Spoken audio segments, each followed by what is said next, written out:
Yeah, this is kind of like the epicenter of all the weird Portland stuff.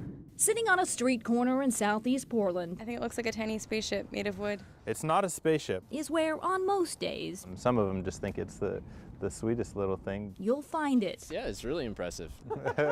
Oh, I thought he was going to start homebrewing. It's tiny and adorable. Nope, this is no spacecraft.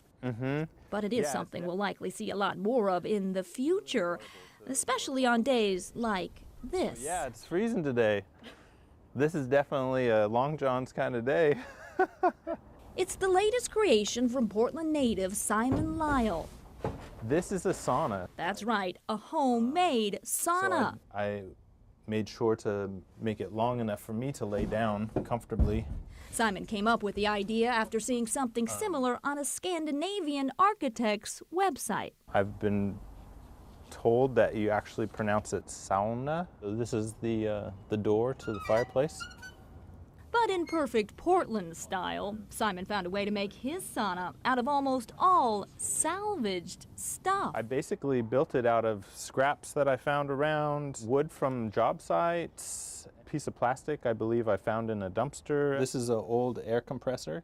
And while that is certainly, It's clever. it is not what makes Simon's sauna so special. Those salvaged metal legs can come off and the entire hut can become mobile, Then it's ready to roll. hooked up to the back of Simon's bike. I need a grinder to grind the lock off the bicycle. It's too cold. Right. Of course, sometimes it's easier than others to get going. Yeah, it's too cold to unlock the bike lock. Hopefully it'll warm up later. But a little tuck and tape and Simon is off, Got everything we need. pedaling through the streets of Portland and all the curious Whoa. glances. Oh yeah. Once I tell them it's a sauna, they just get really excited. And they're just like, oh, I love saunas. That is cool. Wow. Sauna. Because when it gets cold, we all want to be warm, which is why this story isn't just about a sauna. Is it gonna be over this way a little? It's about a solution. This is gonna be nice. It's nice to not have to do any extra touch up on that wood.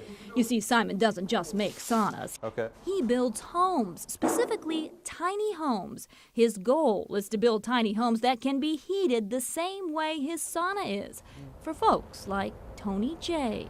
But this house right here is mine. Tony lives in one of Portland's homeless camps. All right, this is my little tiny house. that And I while he built. does live in a tiny house, I got this one, the only way he can stay this warm, one, I got that one, and I lots got that one. and lots And I sleep in between these two quilts. of blankets. Then I got a winter blanket. His and all the shelters here do not have heat. Well, it's pretty chilly. But a tiny home heated much like a sauna Sounds pretty good to me. They deserve that dignity of having warmth. There's all my sleeping bags, my clothes. which is why Simon's next project is to turn something like this into someone's very small but mobile and heated Let's get this fired up. home. As soon as I have an extra moment, I'll start building that. It'll be comfortable to sit in shortly. But don't worry, he'll still be lighting up his sauna velo and inviting friends and neighbors inside Ooh, it's feeling good. and keeping Portland weird It's getting warm. Yeah. and a little wild, Starts to shed in the layers. Definitely. but also warm. Yeah, usually we're in underwear or less.